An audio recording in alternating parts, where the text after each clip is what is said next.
কতখানি হয়েছে? কত ফিট কিছেন তুলে দেওয়া আসেন না। কত ফিট আর আছে এখানে? 6 ফিট। 6 ফিট। এখানে কি লস নাই, আপনাদের ওটা আরো ভালো। খুলুকে তুলে না।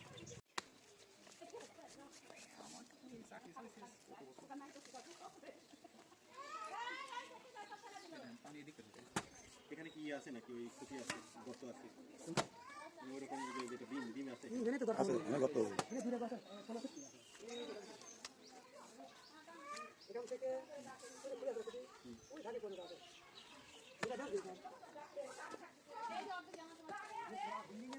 বিল্ডিংয়ের লোডশেডিংটাই মনে হয় কাজে কম হয়।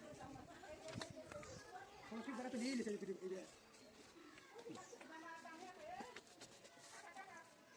এক জায়গায় এরকম বেশি দিচ্ছে, আমরা কম দিচ্ছে, এরকম কারণ কি? এই ভেজার মাঝখানে ফাঁকা থাকে না, মানে হয়তো 6 ইঞ্চি অথবা 8 ইঞ্চির মতো জায়গা থাকে।